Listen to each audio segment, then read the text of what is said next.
Trabalho na Prefeitura de São Paulo, né? Sou gestor público da Secretaria de Gestão, trabalho com tecnologia em governo desde 2014. E para a gente é muito importante ter esse espaço para poder entrar em contato com comunidade técnica e com pessoas para falar sobre o nosso trabalho e também falar sobre colaboração. A gente vai fazer uma apresentação em 3 pessoas, até porque reconhecendo que a gente também não trabalha sozinho e principalmente em colaboração com pessoas de fora do governo. Então eu vou passar rapidinho para eles se apresentarem também e a gente começa. Olá pessoal, bom dia. Meu nome é Vitor, eu sou um dos desenvolvedores de um dos projetos que foi conduzido com essa parceria meio público-privada. Então eu vou dar uma breve apresentação sobre como foi alguém da sociedade civil ajudando, então, hackeando o setor público e com o apoio do próprio setor público. Meu nome é Ludmila, eu sou principalmente dev, eu acabei de chegar na secretaria, eu fui atraída pelo fato deles estarem trabalhando com dados abertos, achei isso muito bacana. Aí eu acabei de chegar e estou ainda vendo como tudo isso funciona, porque eu sempre fui da área privada, é a primeira vez que eu estou trabalhando no setor público. Bom, gente, para começar, só levantar a mão, assim, quem já trabalhou com o governo, ou algum projeto, nem que seja um hackathon, alguma coisa. Tá, legal. É bacana saber, assim, porque, né, a gente propôs falar sobre hackeando o setor público. Acho que quem já trabalhou com o setor público sabe a dificuldade que a gente tem internamente para desfazer as amarras, né? Tipo, entender como funcionam os processos de decisão, os processos de compra, contratação de pessoa e como hackear isso, né? Entender e hackear para conseguir trazer tecnologia nova para dentro do governo e transformar o jeito com que a gente faz tanto gestão interna como também o jeito que a gente provê serviços, né, para a população, para os cidadãos. Então, a nossa ideia aqui é falar um pouco dessa nossa experiência aqui na Secretaria de Educação de São Paulo, da cidade de São Paulo. E aí a gente dividiu nossa apresentação da seguinte forma. Primeiro a gente vai falar do Pátio Digital, que é o que é o nome da nossa política de governo aberto, que é a forma como a gente está tentando hackear o setor público, no caso a educação municipal. Depois a gente vai falar um pouquinho de 2 projetos, um sobre automação de dados para tomada de decisões e outro que é que o Vitor liderou aí, a parte técnica também de transparência da alimentação escolar. Os 2 projetos têm alguma relação com a comunidade de Python, por isso que a gente trouxe para cá. E aí, por fim, a Ludmila vai falar um pouco de quais são os canais, as formas de colaborar com esses projetos. Então, para começar, o que é o Pátio Digital? É a política de governo aberto da Secretaria de Educação Municipal. A gente se organiza basicamente em três eixos, né? Então, primeiro, transparência. A gente se esforça muito para conseguir abrir os dados de governo, então, dados abertos, né? Abrir todas as bases de dados possíveis lá dentro para permitir controle social, permitir que as pessoas possam entender um pouco melhor o que está acontecendo dentro do governo. E também transparência ativa, né? A gente tenta criar painéis de informação que tentem dar mais transparência sobre como funcionam as políticas públicas da educação. Então, política de alimentação escolar, as creches também, que é uma parte grande do que a Secretaria faz, a gente tenta criar painéis e mostrar essas informações para os cidadãos. Um outro eixo é inovação. Então, a gente tem um esforço muito grande de tentar trazer tecnologias novas para fazer o governo funcionar de uma forma mais eficiente e com mais usabilidade para o usuário, né? Pensar mais no cidadão na hora de projetar os nossos projetos de tecnologia. Eu, especificamente, sou gestor público, estou dentro da área de TI, então, no dia a dia, a gente está tentando enfrentar esse desafio de mudar a área de TI de governo, que é um desafio bem interessante. E aí, colaboração, também a gente pensa em metodologias para conseguir envolver a sociedade e outros atores no dia a dia do governo. Para quem não está acostumado com o conceito, né, de governo aberto, o governo aberto é um paradigma de governança, de como colocar diversos setores para trabalhar junto em políticas públicas, de forma mais transparente, trazendo transparência, participação, colaboração e tecnologias abertas. Bom, uma preocupação muito grande nossa, acho que a Lud vai falar um pouquinho mais depois como funciona na prática a formação de comunidade, mas é tentar realmente criar uma comunidade em torno das políticas públicas de educação.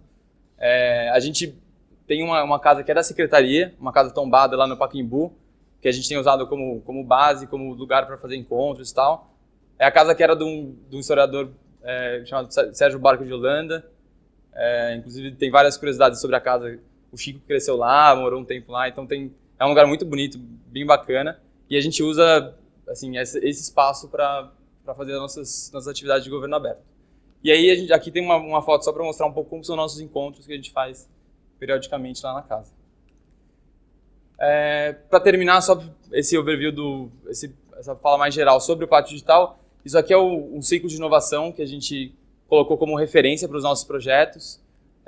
Então, sempre que a gente tem algum problema, a gente tenta fazer encontros, fazer prototipação colaborativa com diversos atores, professores, alunos, pais. A gente tenta definir alguns desafios, né? Definir desafios que a gente precisa resolver, e aí a gente lança seleções de concursos, como foi o caso do Vitor, que tentou resolver um problema de transparência de alimentação escolar, e o nosso objetivo é, no final, conseguir ter um repositório de códigos abertos que resolvem problemas da educação pública, inclusive para servir para outras secretarias que queiram, de repente, adotar. Agora, entrando nos casos, né? Quais são os casos que a gente teve no último ano que usaram Python na secretaria? Isso aqui é um exemplo, assim, uma coisa que é muito bacana da educação é que tem uma área de dados lá desde a década de 90. Então já tinha gente preparada, e pensando em fazer série histórica e pensar mesmo dados para tomada de decisão. Só que é uma área que não se atualizou muito a parte tecnológica. Então isso aqui é um exemplo de como que eles faziam os relatórios deles de dados, sobre dados da secretaria inteira. E aí o desafio, até para falar rapidinho da secretaria, a gente tem quase 1 milhão de alunos, 80 mil servidores trabalham, né, na secretaria, 60 mil professores. Então o desafio é gigante na área de tomada de decisão. Só que eles faziam tudo em PDF e é uma informação muito difícil de ler e não era tão efetivo. O nosso projeto de gestão de informação para tomada de decisão, então o objetivo era a gente conseguir automatizar um pouco mais o fluxo de dados, né? Esses dados eram produzidos manualmente, então às vezes demorava um mês para sair um relatório com dado atualizado. E aí também melhorar a visualização e distribuição desses dados para o restante da secretaria. E aí o resultado que a gente teve com isso foi que tem uma equipezinha lá dentro da secretaria que cuida de demanda escolar, né? Eles ficam olhando onde que tem fila de creche, de escola de ensino infantil e tal, e orientam, né, a criação de novas creches, a abertura de novas escolas. Eles tinham informação, uma vez por mês chegava a informação neles, era bem devagar o fluxo. O que a gente conseguiu é dar a informação para eles atualizada diariamente, com dado do dia anterior, e isso para o setor público já foi um ganho enorme no dia a dia da política. E aí aqui para mostrar como que isso aqui foi um painel de informação que a gente criou para eles, com dado atualizado, sem ser manual, né? Sem precisar ligar para alguém e pedir um PDF por e-mail, de como está a demanda de creche na cidade de São Paulo. E também para ter uma noção do tamanho da demanda, assim, hoje em dia a gente ainda tem cerca de 60 mil crianças que estão esperando por uma creche municipal. Apesar da gente já ter esses 1 milhão de alunos na rede, grande parte da educação infantil, ainda tem bastante gente que a gente precisa alcançar. Bom, por trás do capô, né, o que a gente usou de tecnologia para isso? Foi um projeto desenvolvido em colaboração com a Fundação Lehman, né, eles também trouxeram bastante aporte técnico para o projeto. Usaram uma ferramenta que chama Airflow, que é uma ferramenta open source desenvolvida pelo Airbnb, que usa Python, para fazer os fluxos de dados, que ficam versionados ali no GitLab, no nosso GitLab no caso. E aí o funcionamento é extrair mesmo, bem simples, extrair os dados do sistema transacional, colocar num Postgres, dar uma modelada, e aí disponibilizar naquela visualização que eu mostrei aqui, essa aqui, que é uma visualização desse sistema que chama Metabase. Então, são coisas bem simples, mas que trouxeram uma mudança bem drástica no nosso dia a dia. O segundo caso é o caso da alimentação escolar. Vou passar aqui para o Vitor.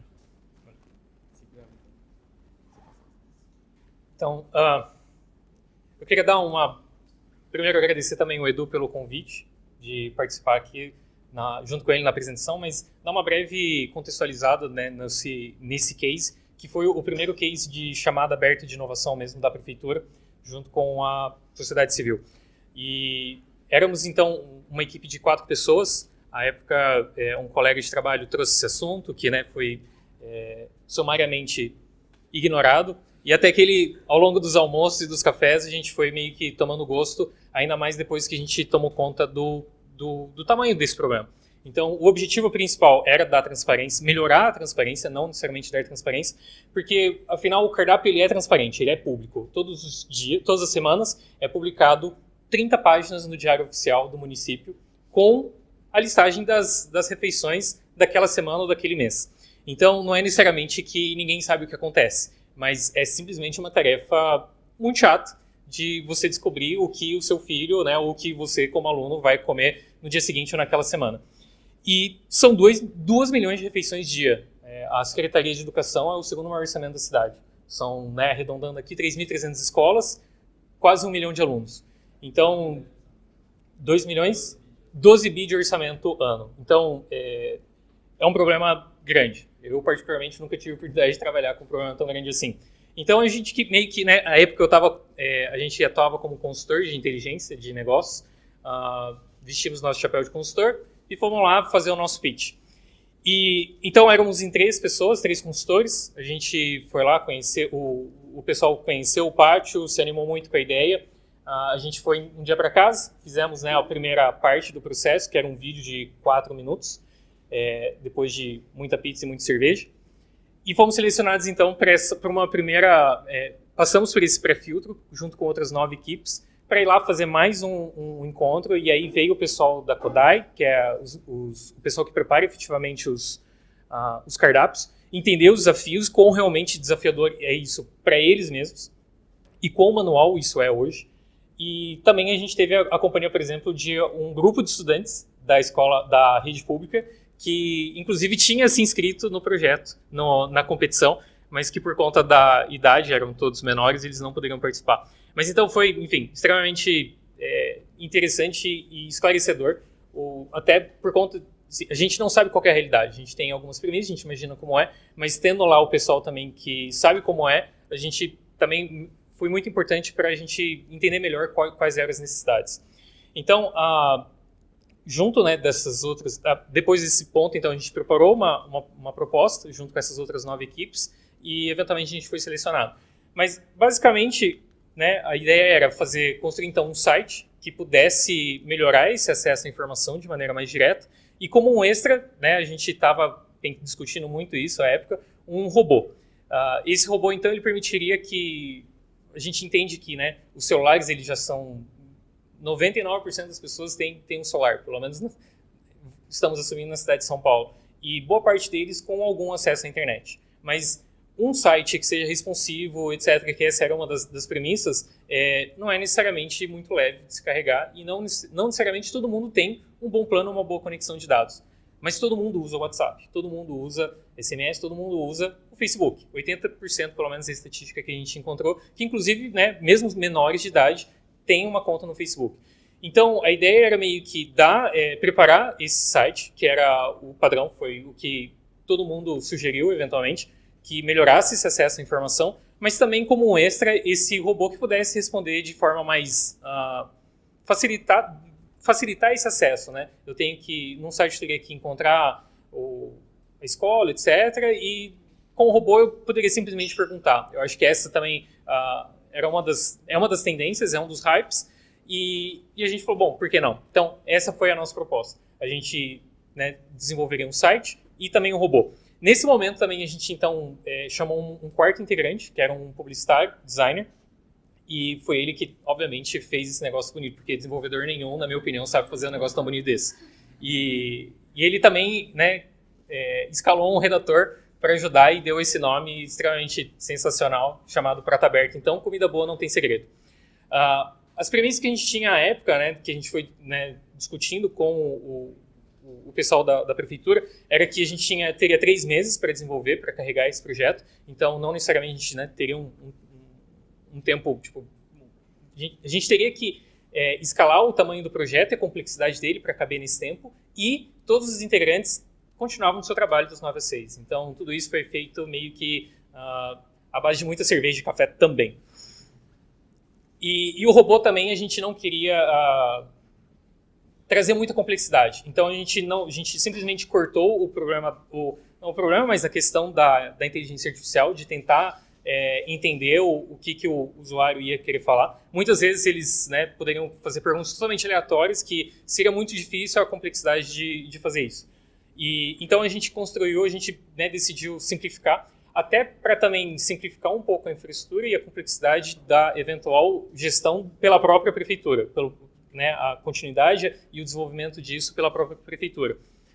Como consultores, a gente queria maximizar o retorno e o valor agregado desse projeto para o próprio pessoal da prefeitura. Então, esse foi um dos cuidados que a gente teve, né, na hora de desenvolver o escopo, de tentar maximizar também a chance de sucesso, uma vez que nós entregássemos e saíssemos de cena. Então, falando, né, especificamente do que foi entregue, foram 4 grandes componentes envolvidos, e que inicialmente a gente só tinha 2 em mente, que era o front-end, o site e o robô. O front-end aí, nesse momento, a gente, né, escalou mais um colaborador, uma pessoa para ajudar, que desenvolveu tudo isso em Node. Então, ele é extremamente responsivo, muito rápido, super fluido, etc. Ficou muito legal. E o robô, então, foi uma parte que eu liderei o esforço e ele foi totalmente desenvolvido em Python. A ideia inicial, né, a nossa expectativa era de que a gente receberia uma carga de dados da prefeitura com todos esses cardápios por dia, por escola, bonitinho e redondo. Obviamente não foi isso que aconteceu. Então a gente meio que mudou. E o terceiro componente, na verdade, seria uma plataforma de analytics para o pessoal poder acompanhar e ver, enfim, acompanhar o uso, ver que tipo de mensagem, né, estava sendo trafegada e poder tomar ações em cima disso. Nesse meio tempo foi quando o primeiro case ficou pronto, né, com o Metabase, que é uma ferramenta incrível. Nós mesmos começamos a usar depois disso. E aí a gente, então, desencanou da plataforma de Analytics em favor do Metabase, que eles já tinham meio que, né, já estavam começando a usar. E a gente desenvolveu uma API, então, para poder alimentar os 2 sistemas e um editor para poder, para o pessoal da Codais, o pessoal que definia as refeições, poder carregar esses dados. No final, era uma página, acho que ainda até hoje eles ainda não fizeram essa migração, está meio que tudo em fase de, né, eles estão aprendendo ainda também com a operação desse novo projeto, mas as páginas da merenda publicadas no Diário Oficial eram feitas manualmente. Existem alguns sistemas de informação que ajudam a prefeitura na definição disso, mas de um ponto de vista muito mais operacional e logístico, e não necessariamente do que é servido no prato do aluno. Então, a gente não tinha essa visibilidade até o começo do projeto, e a gente foi descobrindo isso ao longo do tempo. Então, boa parte desses 3 meses, eu diria, e do esforço da equipe como um todo, foi gasto nessa parte desse editor. E que, eu acho que, ainda que seja, né, não para o usuário final, a gente entende que foi uma das maiores contribuições desse case para a própria prefeitura. Então, por ser também uma nova ferramenta, existe uma problemática operacional. As pessoas não estão acostumadas a isso, é uma coisa nova para fazer, é uma coisa a mais para fazer, mas né, você está me falando para fazer tudo diferente. Então, foi gasto muito tempo para entender e minimizar esse impacto também com eles, com o pessoal que gerava esses cardápios. E o editor, no final, é quem alimenta, então, uma base. E aí, a API, ela fica, né, disponível tanto para o front-end quanto para o robô, para descobrir, por exemplo, quais são as escolas, né, cadastradas da rede pública, qual é a refeição e fazer um link também entre a escola e que tipo de refeição ela serve. No final, a gente também descobriu que, né, não é tão simples assim. Existem N tipos de contratação que mudam o tipo de merenda escolar. Existe, né, por a refeição por idade, existe por período, se o aluno fica, né, o dia inteiro é uma coisa, se ele fica só de manhã, se fica à noite, se fica à tarde. Então, toda essa complexidade, que era meio que o formato como era publicado no Diário Oficial, a gente traduz para uma linguagem muito mais amigável. Eu sei a escola que eu estudo e eu quero saber a refeição que ela serve. Não me importa qual tipo de contratação e não me importa, enfim, essas outras tecnicalidades. Então, isso também foi necessário, porque não existia ainda esse link pré-pronto dentro da própria estrutura da prefeitura. A API hoje ela ainda não está aberta, mas acho que esse é uma das ideias. Um grande também ganho que isso pode gerar no futuro é que a gente pode ver o histórico das refeições. Então, em cima disso, a gente conseguiria fazer processos automatizados de coleta de dados e eventuais análises, né, enfim, construir uma série temporal do que é servido em cada tipo não necessariamente em cada tipo, mas em cada escola. Eu lembro que uma das discussões, por exemplo, não discussões, mas uma observação que a galera chora é que, sei lá, tem salsicha na alimentação escolar. É ruim? Talvez, mas existe todo um outro contexto. Então, né, se você não concorda com alguma coisa que é servida, a API hoje, ou né, logo em breve, poderá também ajudar, às vezes, você fazer críticas e a própria prefeitura também ter uma capacidade de resposta rápida de contra-argumentar esse próprio, enfim, essa própria afirmação. No meio do caminho também, por exemplo, teve um caso em que houve uma crítica e que a prefeitura se sentiu meio de mãos atadas porque a agilidade em resposta não era em tempo hábil. A informação existe, mas ela está, às vezes, em papel. Então, esse também foi uma grande contribuição que a gente entende desse próprio projeto e que não necessariamente atinge o público, né, final, alvo, que era desse case. E por fim, então, falando, como eu falei, o front-end foi feito em Node, mas o resto todo foi feito em Python. A API é uma API REST em Flask, bem simplesinha. O editor também usa Flask e né, Jinja para templates. Tudo isso, tanto o editor quanto o robô fala com a API, não alimenta banco de dados, e a API escreve no MongoDB por trás. E aí, falando especificamente então da arquitetura do robô, a gente foi um grande desafio também. E a nossa preocupação era em minimamente dar uma estrutura que fosse escalável, configurável e robusta. Então, a gente decidiu por adotar uma arquitetura síncrona. Foi utilizado o Rabbit como message broker por conta das garantias que ele dava de entrega e de subscrição, etc., ao invés de uma plataforma como, por exemplo, o Kafka, que ela é muito mais rápida, muito mais performática, mas ela não necessariamente garante que quem está subscrito naquele tópico vai receber a mensagem. Então, o Rabbit ele não necessariamente é o mais rápido, mas ele é escalável. Então, no limite, se a gente está falando de 1 milhão potenciais usuários, a gente estava fazendo uma conta, por exemplo, que se a gente tivesse que mandar uma mensagem para cada pessoa e a gente tem um limite de 30 mensagens por segundo pelo Telegram, por exemplo, a gente talvez demorasse uma semana para passar por todo mundo. Então, isso, enfim, são problemas de performance que não seriam cabíveis de ser resolvidos agora. A gente nem tinha ainda a plataforma pronta, que dirá pensar em performance. Né? Diz o pai do algoritmo, Daniel Knuth, que a otimização muito cedo é o pior mal da programação. Então, a gente elencou essa arquitetura. Todos eles são componentes open source, que a prefeitura não precisa abrir licitação, por exemplo, para processo de compra, que é uma dor de cabeça enorme. Assim a gente descobriu. Então, tudo que é open source para eles é muito mais fácil, muito mais ágil de implementar. Tudo isso está na própria arquitetura deles. A gente ajudou com essa primeira instalação. Então, a gente tem o RabbitMQ como broker de mensagem. O Celery, que é um framework de lista de tarefas conectado neles. A gente tem, e ele também pode ser escalado para o tamanho da máquina que você tem disponível. E a gente tem 3 mensagens, 3 filas basicamente. Uma que recebe todas essas mensagens, o fluxo basicamente você se conecta no Facebook ou no Telegram, que são as duas plataformas disponíveis hoje, e eles fazem uma chamada HTTP, fazem um webhook para cada mensagem que você faz no servidor da prefeitura. Tem o Nginx, um servidor web que extremamente rápido, escalável, etc., que aponta então para um Python, e esse Python ele simplesmente pega essa mensagem então e escreve na fila. E ela fica lá, então, uma vez que eu recebi esse webhook, dado que o servidor web não esteja indisponível e nem o de Unicorn, eu recebi essa mensagem, eu garanto que ela será processada eventualmente, mesmo que demore um pouco, e que eu não vou perder essa mensagem. Então, todo mundo que manda uma mensagem, eu garanto que ele eventualmente vai ter uma resposta. Essas mensagens, então, depois de postadas e escritas na fila, o Celery vai lendo essas mensagens, e são 3 fluxos, basicamente.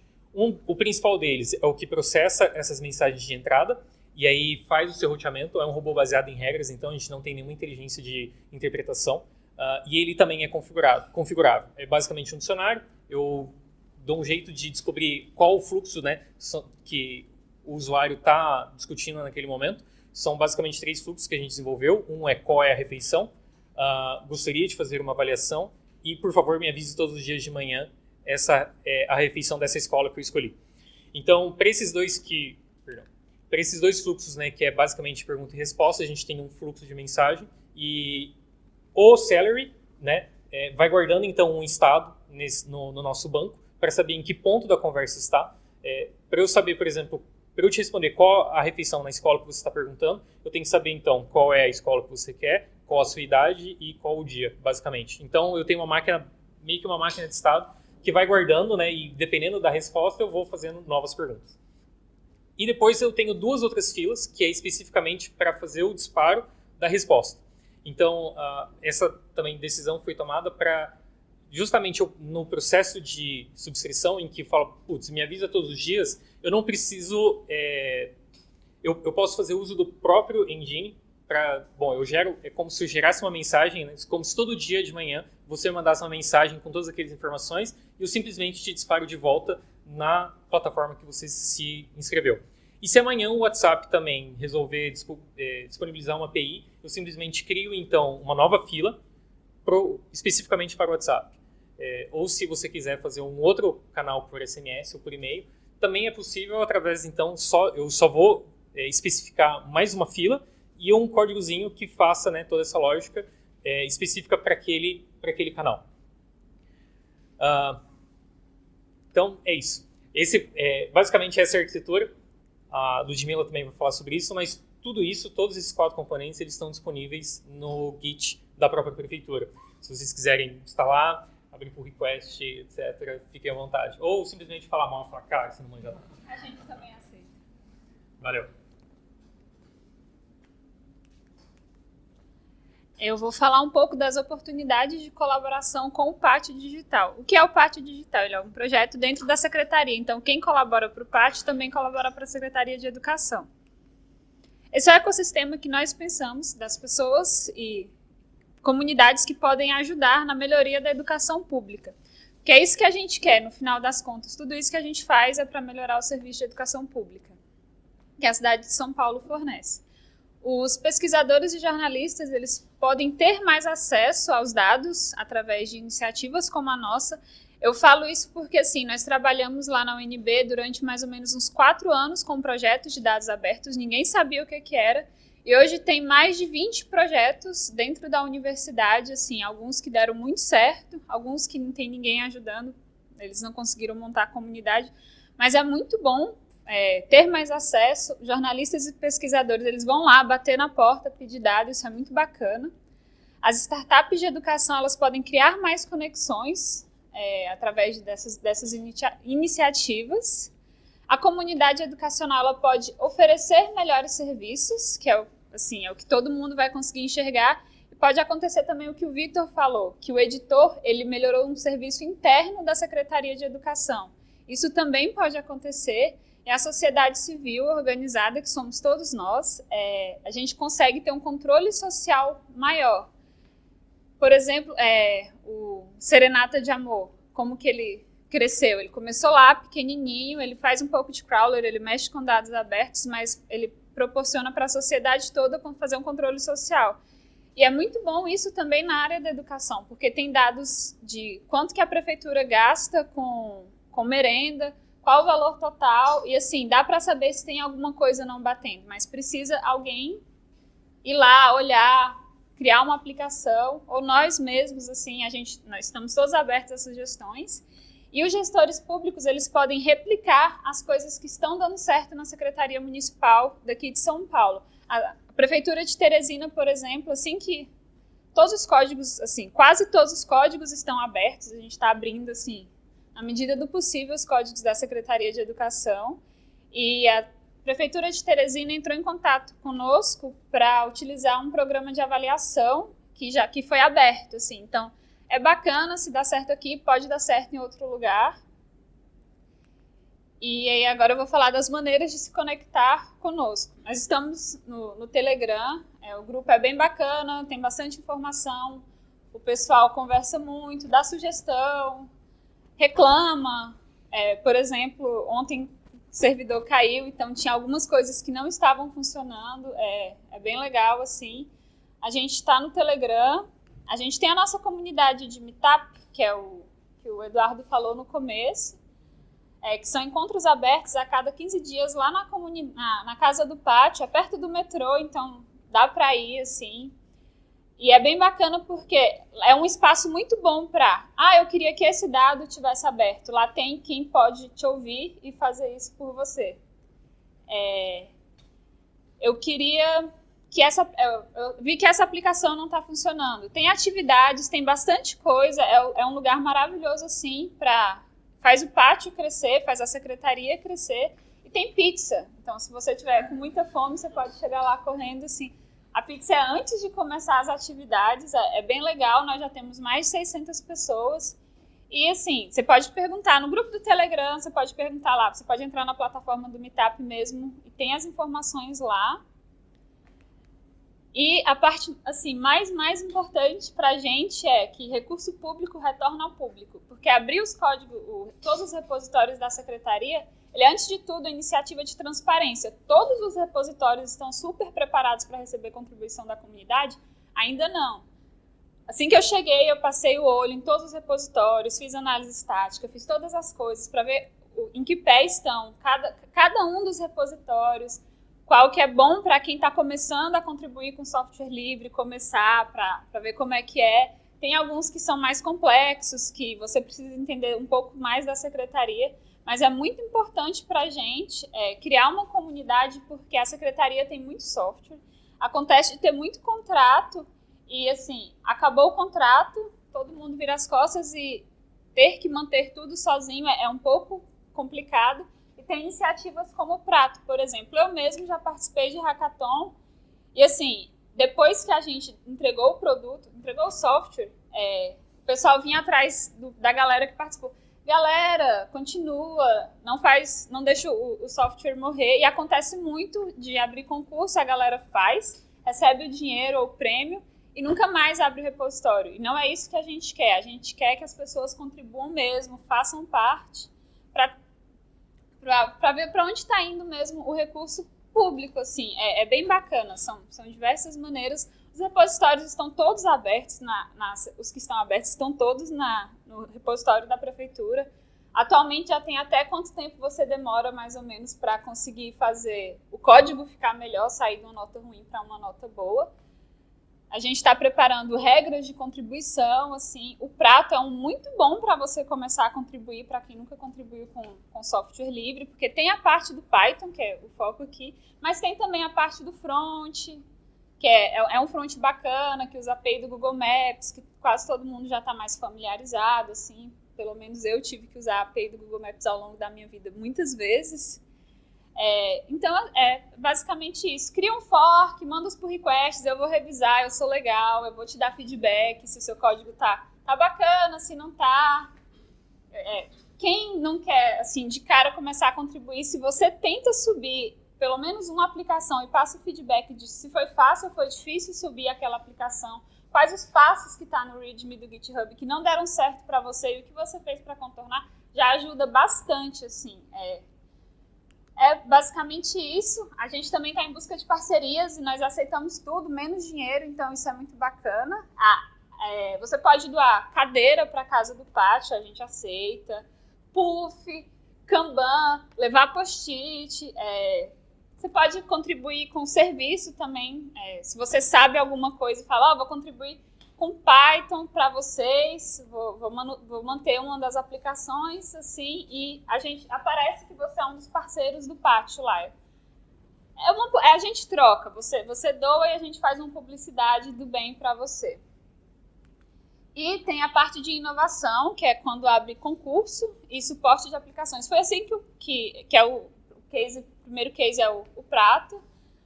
É bacana porque é um hackathon que, quando abre, é um hackathon que paga. Então, assim, você não é alguém que está querendo que você só trabalhe de graça para sempre. Tem como a gente dar suporte para as pessoas manterem a aplicação.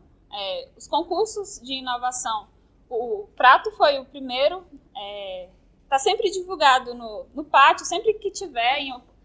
Não é assim, tem todo dia. Em momentos oportunos, quando a gente sente a necessidade, pode abrir um concurso de inovação, e a gente está começando a montar como vai ser o de suporte, porque a gente precisa de alguém que dê suporte, porque não dá para criar um produto muito bom e ele ficar legado e ninguém nunca mais mexer, assim.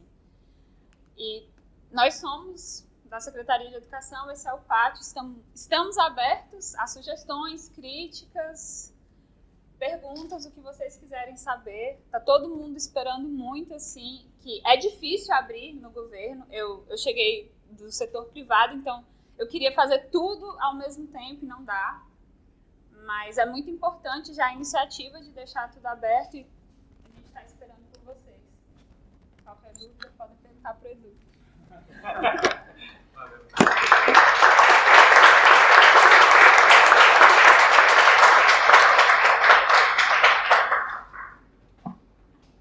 Bom, gente, acho que abrir, não sei se alguém tem alguma dúvida ou quer fazer alguma sugestão.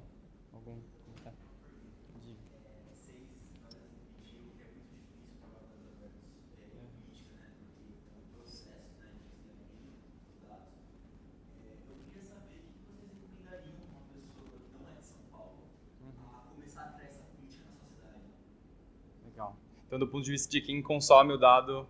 Tanto para jornalistas daquela cidade, como programadores, como pessoas que querem ter essa transparência de dados. Tá, mas em outra cidade ou... Em outra cidade. Ah, em outra cidade. Não, legal.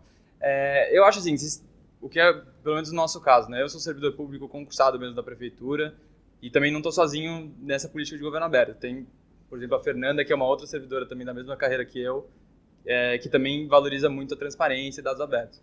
Então, acho que é só para reforçar que essa parte de transparência, apesar de ter nessa gestão também, a gente ter o secretário gostar do tema e falar, vamos ter uma política de governo aberto, é uma coisa que a gente, como servidor mesmo, valorizando isso, faz desde que a gente está na Secretaria de Educação. Então, por exemplo, a gente teve um primeiro encontro lá em 2016 para discutir com a sociedade, tipo, como fazer um plano, quais dados são mais importantes, porque você tem um monte de dados dentro do governo, você tem que priorizar qual que a gente vai abrir antes. Então, eu acho que para outros lugares, acho que é importante ter contato com pessoas do governo. Assim, depende muito de ter uma pessoa empreendedora lá dentro que gosta da ideia e queira tocar, entendeu? Então, acho que é importante, que é uma coisa que a gente, assim, o governo às vezes se isola da sociedade. Acho que é legal a gente tentar encontrar pessoas que queiram conversar. E, na verdade, está cheio de gente dentro do governo que quer conversar e quer mudar a situação, quer melhorar a prestação de serviço e tal. Então, acho que para outra cidade, acho que é legal tentar achar essas pessoas ou dentro do governo, ou, de repente, alguma figura também pública, algum vereador, alguém que gosta do tema e queira chamar atenção para isso. Tem algumas iniciativas também de dados abertos e transparência em terceiro setor, né? ONGs que gostam do tema e tocam isso como política institucional deles, de fazer reunião em secretaria pedindo abertura.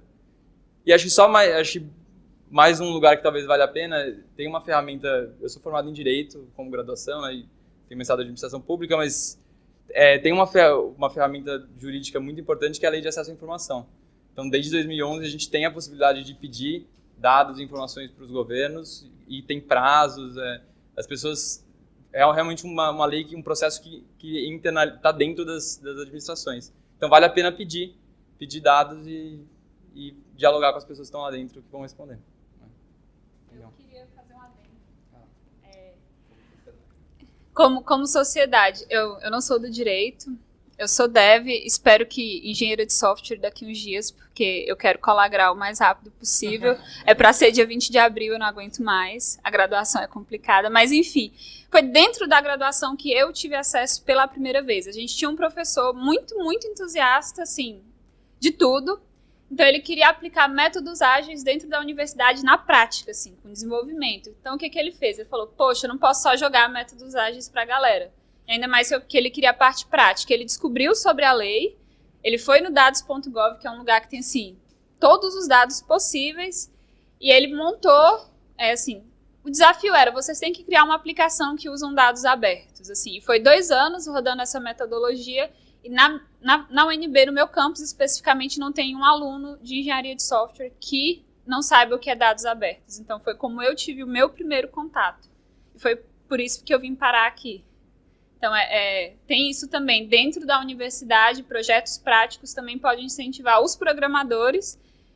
Aí, você faz a ponte dos programadores com o governo, porque sem eles também não caminha muito rápido.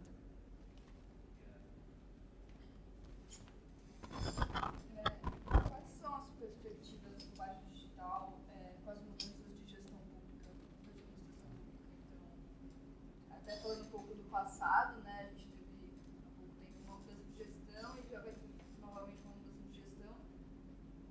muda para vocês em relação ao apoio da gestão? Legal.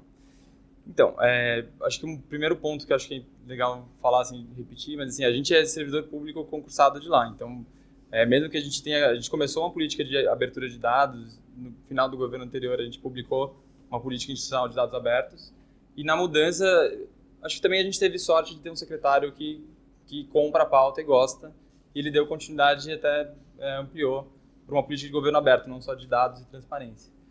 Eu acho que é sempre um risco a mudança de gestão. É um risco um pouco menor quando esse tipo de política está com servidores públicos, porque virada de gestão muda muita gente e é aí, em geral, que o conhecimento se perde e todo o processo se perde e acaba tendo muita descontinuidade. Existem riscos, mas acho que a gente tem feito um esforço muito grande para colocar o pátio digital, assim, uma política de governo aberto, trazer novas tecnologias dentro do meio do governo mesmo, do coração da secretaria. Então, a minha opção por ter ido também para a coordenadoria de TI não é porque não é o melhor lugar para fazer inovação, porque a gente cuida de conectividade de 1.500 escolas, a gente cuida de suporte de 80 mil pessoas, impressora, cabeamento elétrico, a gente cuida de tudo. Então, a gente acaba ficando muito afundado na operação.